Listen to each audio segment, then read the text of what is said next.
Alright, welcome to the video guys, Salt here. Today we're going to be going over the Zakti Prime.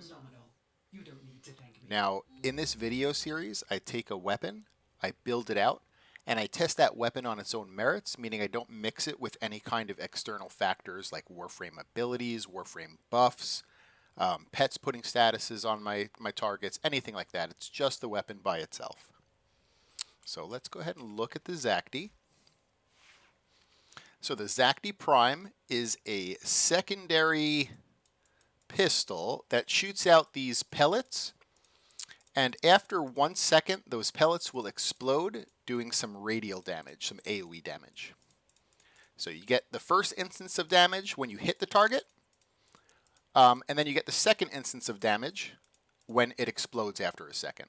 Now, even if you miss the target and you hit the floor, of course the floor is not going to take any damage, but after a second, it'll still explode and it'll do damage to anything near it. So even if you shoot the floor, the radial attack will eventually do some damage.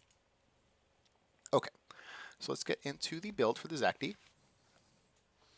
So, something I wanted to go over before we go too deep in all of the mods, I wanted to go over one specific mod, and that's Galvanized Shot.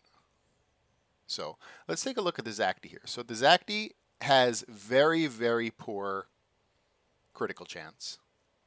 Not that great critical multiplier. And a good status chance. So this is a pure status weapon. This is not a crit weapon, and it's not a hybrid weapon. It is a pure status weapon. Now, as you see, it has its direct damage, and it has its radial damage. Now, going back to Galvanized Shot here, the way Galvanized Shot works is that you get more damage on the target that you're shooting depending on how many unique status effects it has on it.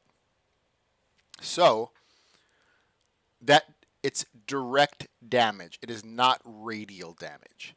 And so actually Galvanized Shot is not going to do anything to help our radial attack other than increasing the status chance of here, because you always get the status chance.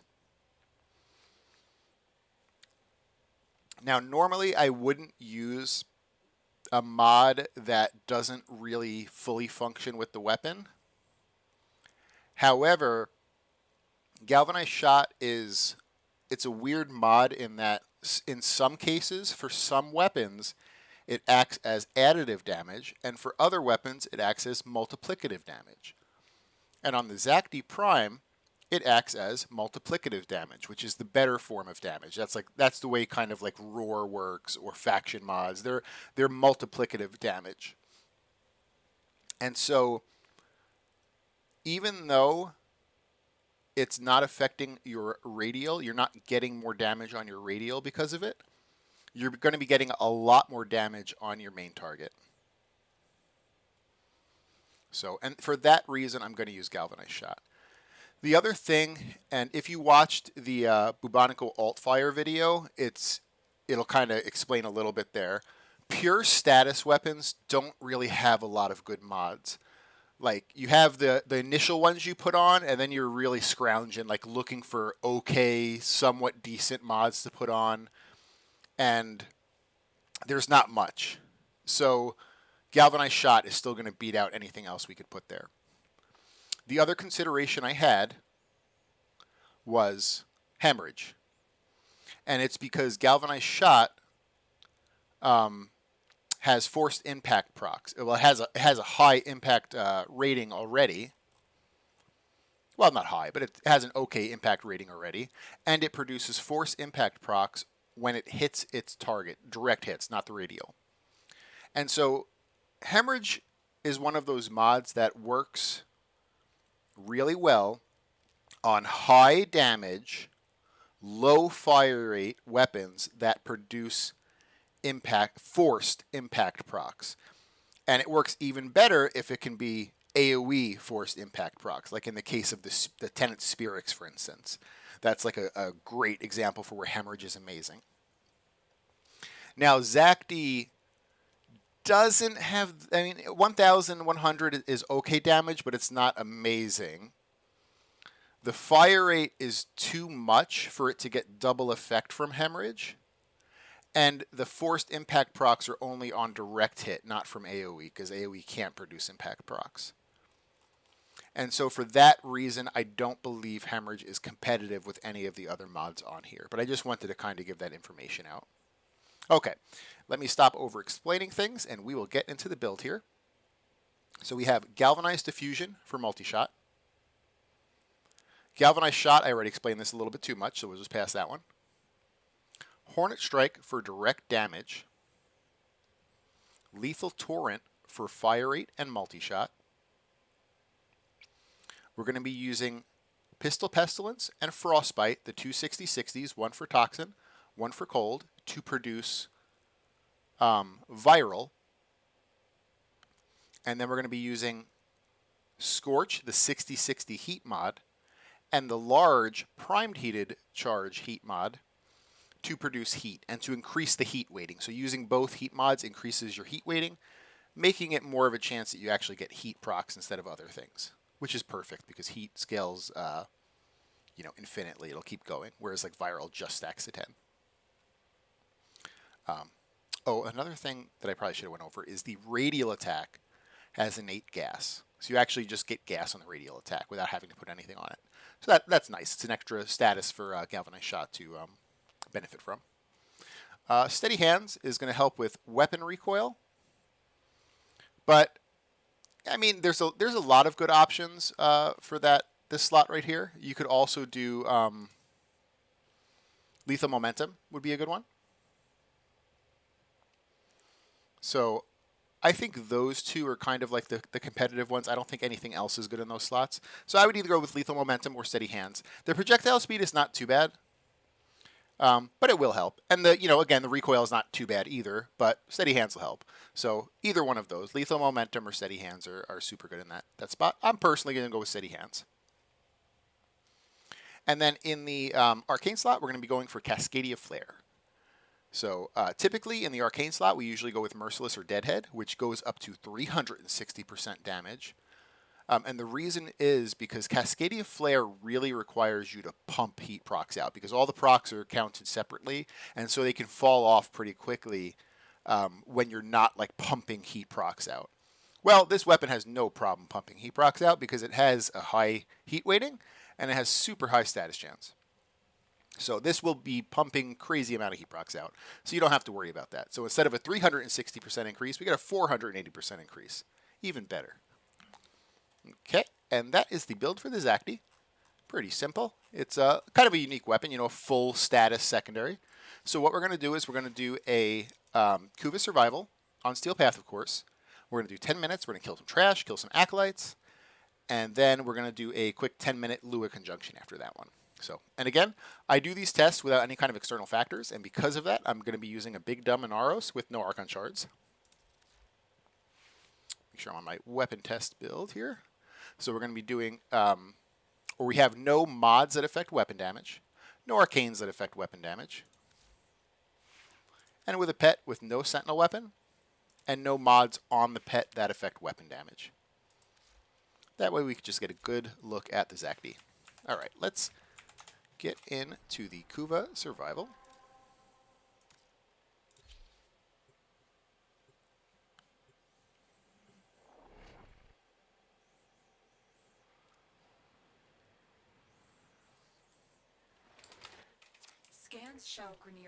And before we start, I'll shoot at the ground and kind of show you like what that embed, how long it takes. See that? So it's about 1 second. I think it actually is exactly 1 second. So you shoot it, and then it'll blow up. Pretty simple. Okay, I'm going to cast my 4 to double my armor, and that'll be the last time I use an ability. Everything else will be the weapon. Sending modified life support capsules. Use these to sustain your environment or attach Kuva catalysts to begin harvesting.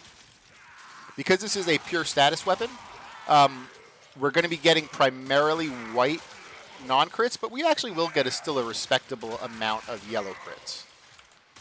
But this is not a crit build. This is a full status build, so we're not really going for crits. But hey, if the game wants to give us yellows sometimes, we'll take it.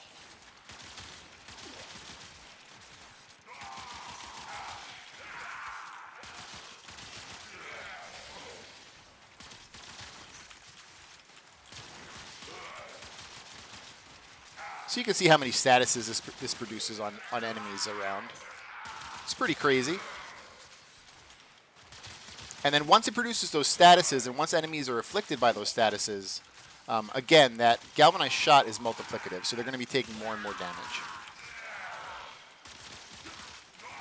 And even though Galvanized Shot is not completely functional with the radial attack, the radial attack still produces pretty respectable damage on its own without that mod. I mean, it's still benefiting from the 80% status chance. It just doesn't benefit from the direct damage per status that the mod gives.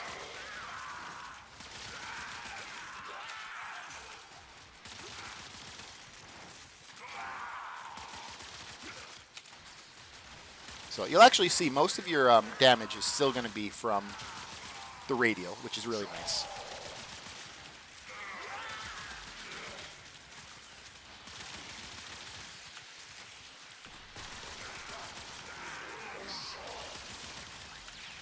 You're going to see here that Eximuses... Ooh, I just fell through a hole. Eximuses are kind of a little bit hard for this weapon to deal with. Not as hard as some weapons I've tested, just not as good.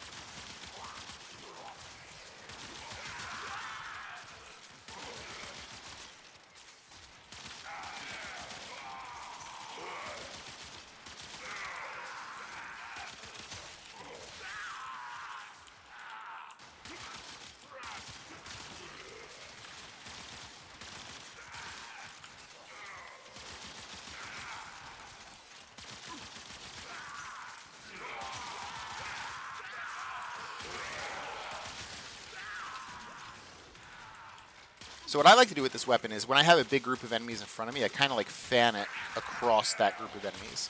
You don't have a lot of shots per magazine. I think it's only 8. Let me see. Yeah, 8 shots. So, but I'll take those 8 shots and I'll just kind of like sidestep and I'll like fan it across the whole group. That way, you know, things that get hit with the direct damage, hey, it's great, and things that get hit with the it spreads that radial out like between that whole group that way too.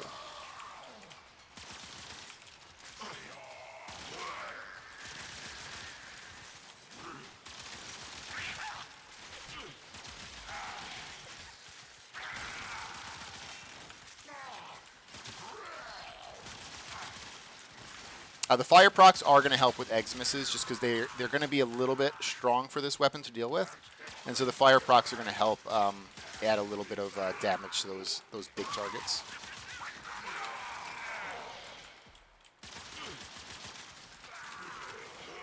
So let me go to the first set of life supports here. I'll hit like 1 or 2 of them and get ready for the Acolyte fight.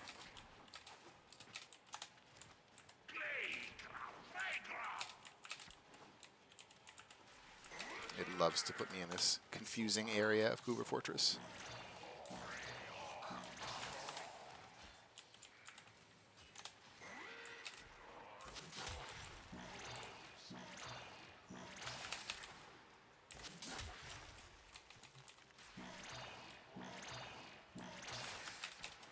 I'm actually going to go to the next life support and kind of hope that the rest of the enemies come to me.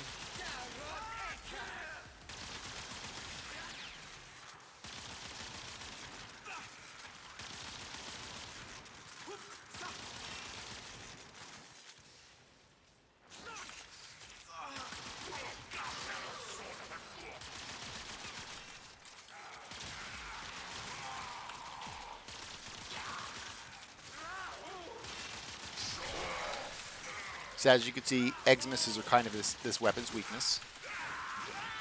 And that's okay. It's okay for a weapon to have a weakness to like one thing. Just because, you know, you have other things. You have your primary, you have Warframe abilities, things like that can deal with those other aspects of the game. I mean, there are a lot of weapons that don't really have much weaknesses. They kind of deal with everything. I like those weapons a lot. This is not one of them. It is a little bit weaker to Eximuses. And because of that, I'm also going to assume it's probably going to be weak to Thraxes too, but we'll see. I think it's going to do okay against the Acolyte. Let's see here. Where is he at? There he is. Misery.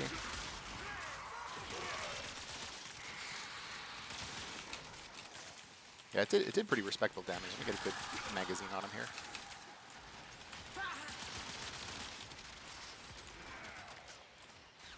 I mean, not amazing, but it's not as bad as some other weapons. I'm also missing a lot of my shots, of course. As I do. As is tradition.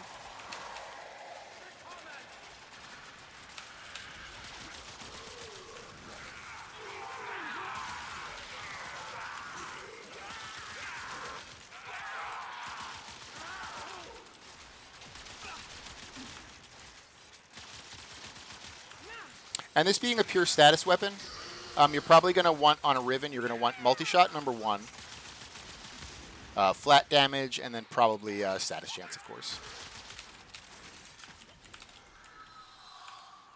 So Acolyte is dead. Not the worst Acolyte killer I have used, but not a good one either.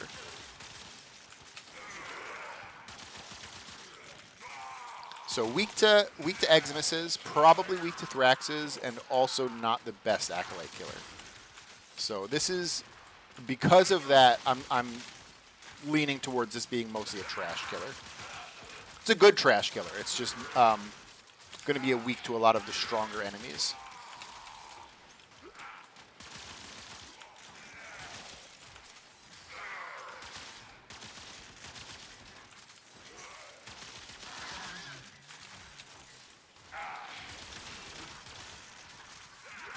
But that's what we do in the series. We take all these weapons, we build them out, and we see how they perform. Some of them are kind of mediocre. Some of them are really crappy. Some of them are amazing.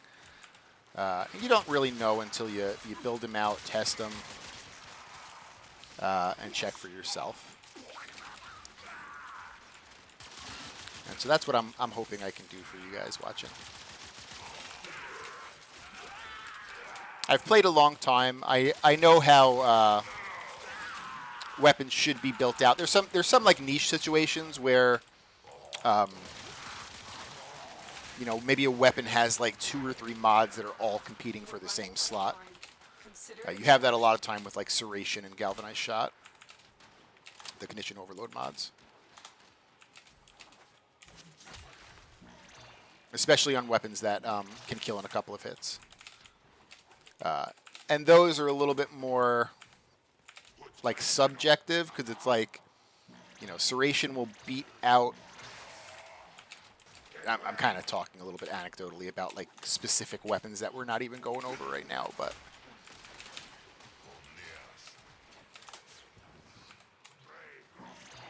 like on those types of weapons, like sometimes Serration will be better than a Condition Overload mod on like, you know, 1 to 3 hour survival. And then once you get past like a 3 hour survival, the Condition Overload mod becomes better because it's taking a little bit longer to kill those enemies. And so you get more out of the status effects being applied. So like there's some niche situations where mods get worse or get better over time. It's not like a simple, this mod better than this one, end of story.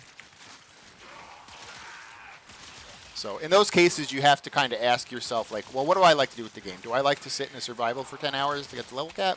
Or do I normally play like 1 to 2 to 3 hour survivals? You know, and for me, I'm usually doing, like I have done level cap, but I usually do the 1, 2, sometimes 3 hour survivals. I don't really like to sit for an entire day in a single mission and hope like the servers don't go down or my game doesn't crash or something.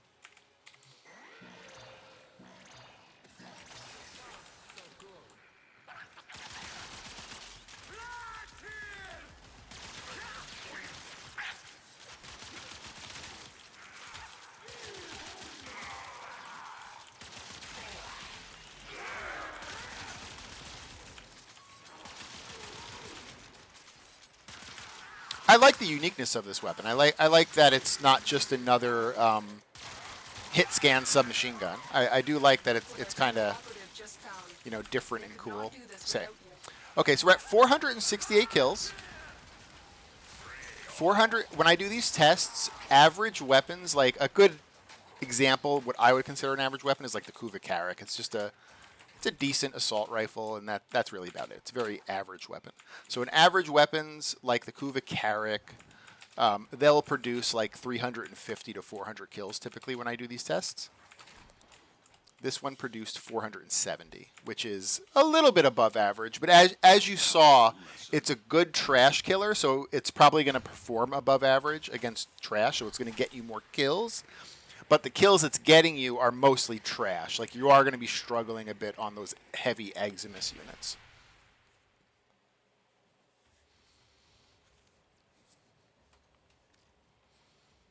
Okay, let's queue up that Lua Conjunction immediately so we're not taking too much time on this video. Now, Lua Conjunction, enemies are going to start a little bit higher. They're going to start at 180 to 200. And they're going to be mixed enemies. They're not just all going to be Grineer.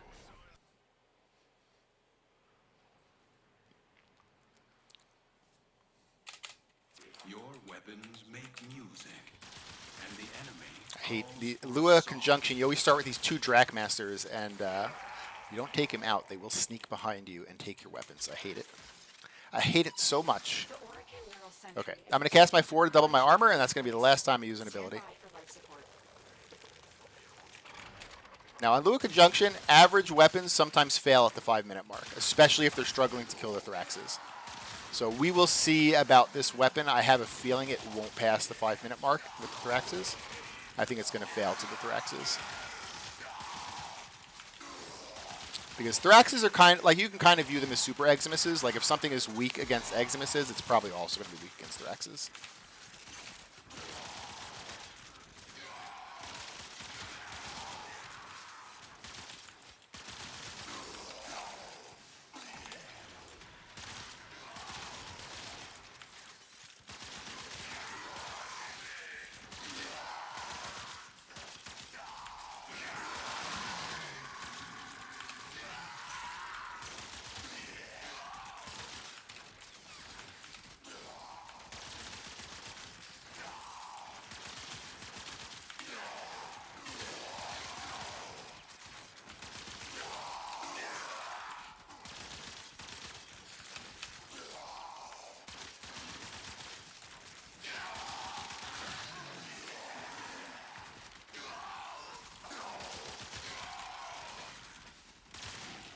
This weapon will also cause self-stagger, so just keep that in mind. The actual shot won't. Like, if I go to shoot this guy, it won't cause self-stagger, but when it blows up, it will.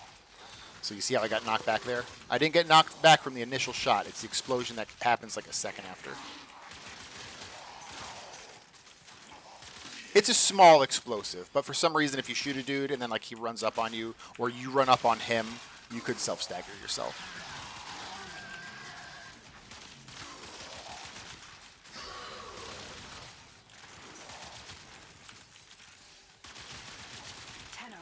If you have a necronaut, this would be an excellent place to deploy it.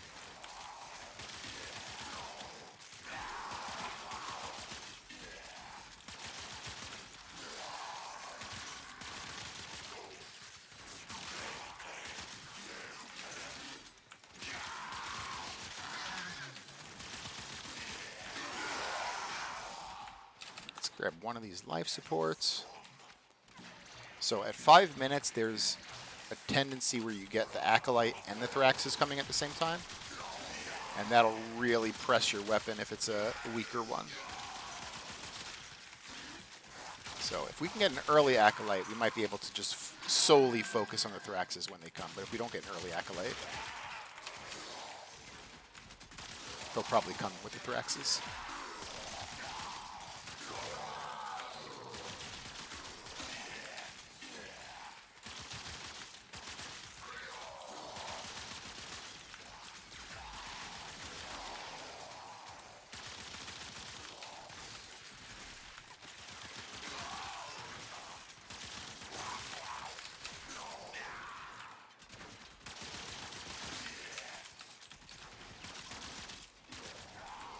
Alright, so we got the Acolyte. He's an early Acolyte, which is awesome. Came at a little bit past 3 minutes, which is almost the quickest he can come. I think 3 minutes is the quickest he can come. I believe 8 minutes is the latest he can come.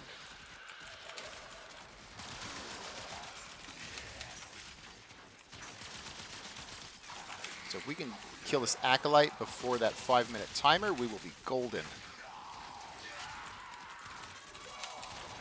If I can stop getting bullied by him. Angst loves to teleport right behind you as soon as you go to shoot at him, which is really annoying. There he is.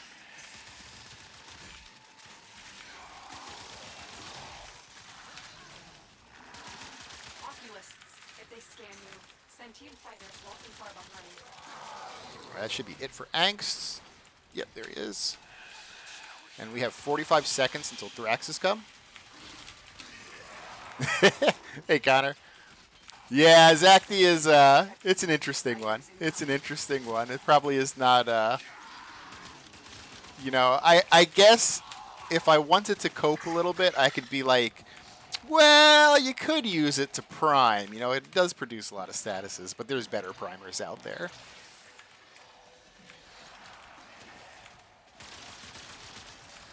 It's not horrible, but it's definitely, you know, not a very strong weapon.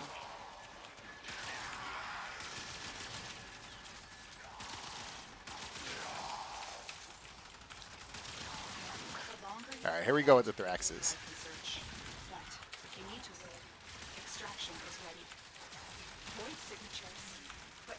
So I might be actually able to get past the 5-minute mark here just because I got an early Acolyte, which is awesome. All right, it's the first one down.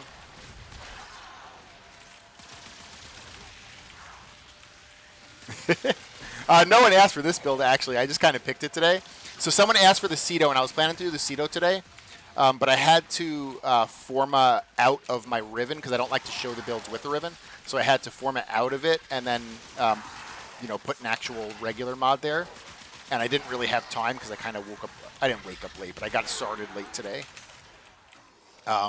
So I'll probably do the Cedo maybe tomorrow. So instead, I was like looking to see what I could do today. I was like, well, the Zakti doesn't have a Riven, so I don't have to forma out of it. So it'll be a quick one for me to like do a quick video on. I have a few other weapons people have asked about. I just need to do a little bit of testing. Like the Opticore was one of them. And typically, if a weapon has a quote-unquote better version, it's usually quote-unquote better. But the Opticore is a little bit weird because the Opticore Vandal, it has better things like crit chance and status chance and things like that, but it's 400 damage base, whereas the Opticore, the regular Opticore, is 1,000 base. And it's like, that's a lot. That's a like 150% difference there. You know, like I know the Opticore Vandal gives you like 5% more crit chance, but is that 5% more crit chance worth 150% more damage? So like the Opticore is one of them that I have to do a lot of testing on to, I have a built out Vandal. I was actually ready to do the Opticore Vandal video one day. And then I was doing some research before I was doing the video, and I saw the differences between the Vandal and the regular, and I was like, oh my goodness. I don't want to put out the Vandal video and, you know, it be wrong information that it's like the best, you know, Opticore, whereas like the base Opticore might actually be better.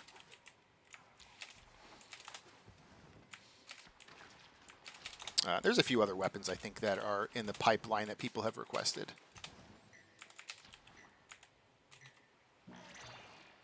Yeah. Some of like the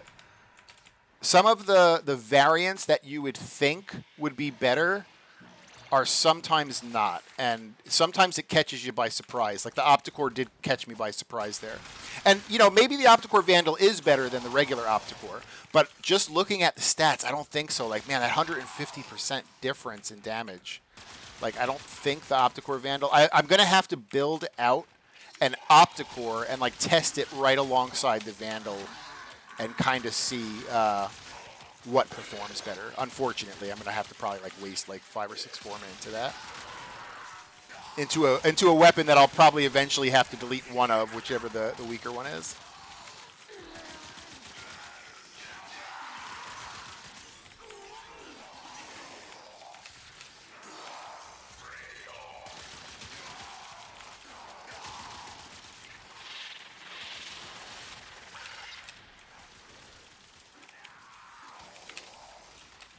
Yeah, better crit damage and crit chance. And, like, for most weapons, like, if it's a crit weapon, definitely. And even hybrid weapons, most of the time, benefit more from crit damage, crit chance. So, yeah. That makes a big difference on those weapons.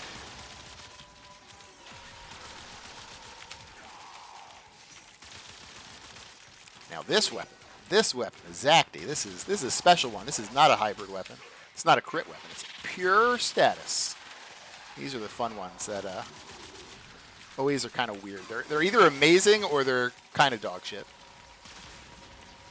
This one, I wouldn't say it's full dog shit. It's like half dog shit, maybe. No, I mean, it's average, I guess I would say. It's an average weapon. You're not going to be upset using this weapon, but you're not going to be happy either. You're going to be right in the middle. Right in the middle of happy and sad using this weapon. I know I'm selling it really good that way.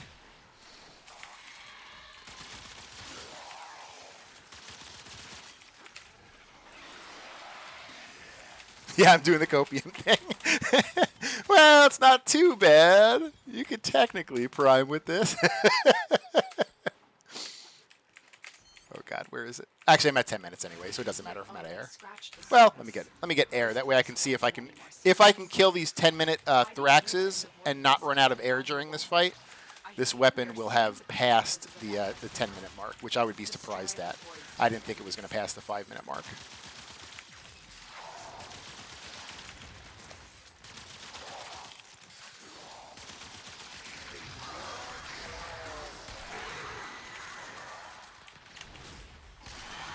All right, weirdly, this weapon passed the 10-minute mark.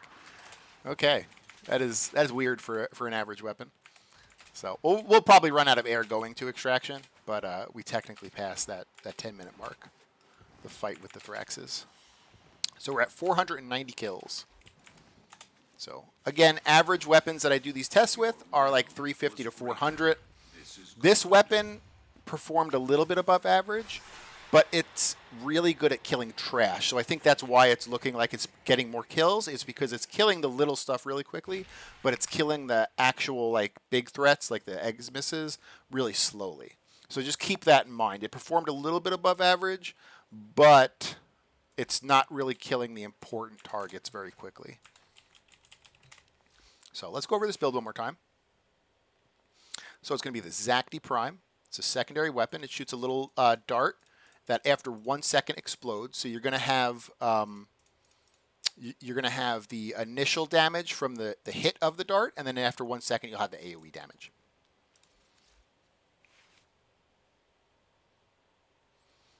Okay. The unique things about the Zakti, again, I explained the dart mechanic of it. And then the other unique thing is that the radial attack will produce gas. So it produces gas without you having to have anything on it. Now, there is one weird thing on this weapon that I usually would not use with this kind of a weapon, and that's Galvanized Shot. So Galvanized Shot only affects direct damage. It does not affect radials. So this weapon, you get most of your damage through radials. So I normally would not use Galvanized Shot. However, this is a full status weapon. There are not very many good mods for full status. Like the good mods for full status are basically multi-shot, flat damage, and status stuff. And we pretty much have all of that on already. We have the 2 multi-shot mods. We have one of the full damages. There's another one, Magnum Force, which would probably make the weapon a little bit worse. Like, so we pretty much have everything on that we could have on. And because of that, Galvanized Shot kind of beats everything else out. And the other thing is Galvanized Shot weirdly acts differently on specific weapons. So on most weapons, Galvanized Shot is additive damage, but on specific weapons, it's multiplicative damage. So it kind of acts like faction damage or roar. And on the Zakti, it acts as multiplicative damage. Now again, that is for the direct shot, not the AoE. So the direct shot, enemies will take all of the statuses applied in multiplicative damage. So like, you know, I don't know, 1, 2, 3, 4, plus the gas, 5 times 120 or 40 times 3 times 5. Yeah, okay. So that's why Galvanized Shot is worth using here. The other consideration I had was with Hemorrhage, because this weapon's direct damage, not radial, produces forced impact procs. But the problem with Hemorrhage is Hemorrhage works really good on weapons that do high damage. This does not do super high damage. It's kind of in between. Hemorrhage works really good on weapons that have below a 2.5 fire rate, so you can get double effect. This weapon does not have below a 2.5 fire rate. And it works well on weapons that produce forced impact procs, which this does, but also forced impact procs on AoE, which this does not. This only has forced impact procs on direct damage. And so hemorrhage is not really an option. So, okay, the other mods. Galvanized Diffusion for multi-shot. Galvanized Shot we went over already. Hornet Strike for flat damage. Lethal Torrent for fire rate and multi-shot. Then for the statuses, we're going to be producing viral here. So we're going to be going 60-60 Toxin and 60-60 Cold. And then Scorch for heat, the heat 60-60. And then Primed Heated Charge for just some more heat. So we get a higher heat weighting, so there's more of a chance that we're getting heat procs over anything else. And then the Exilus slot here, there's two good options. I'm personally using Steady Hands for recoil reduction, but Lethal Momentum's also a decent option because it's just going to increase your projectile speed. If you notice, the projectiles are still pretty fast. They're not hit scan, but they're still pretty fast. So, like, kind of up to you. If you like the way Lethal Momentum feels, use it. If you like the way Steady Hands feels, use it. And then in the Arcane slot, we're going to be going for Cascadia Flare. Typically on a lot of the builds, we use Deadhead or Merciless, which provide a 360% damage increase. Flare is going to provide a 480. It's straight up better than Deadhead or Merciless. Now, the reason we don't use Flare on a lot of the builds is because Flare stacks are all counted separately. And if your weapon cannot pump out heat procs, they will start falling off pretty quickly. So your weapon has to like pretty quickly be able to produce heat procs. And luckily with this weapon being a full status weapon, it's super easy. Like on your first target, you'll be at 480%. So that's no problem with Flare keeping up your 480 there. So that is the Zakti build. It is a pretty average weapon, pretty good at killing trash, pretty bad at killing Eximuses, pretty bad at killing Acolytes, and not the best at killing Thraxes either. So anything big, this kind of struggles on. So that is the Zakti.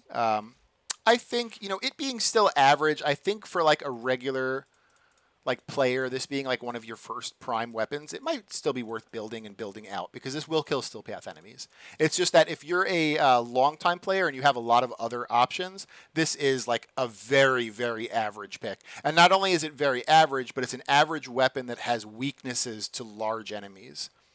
And so if you're a long-standing player that maybe just wants to build like really strong weapons out, this is kind of a weaker one. So that is it. I appreciate you guys watching. If you liked the video, give it a like or consider subscribing. And if there's anything that I could do with the channel to improve it to earn your sub, make sure to let me know. And you guys have a good day. Thanks for watching.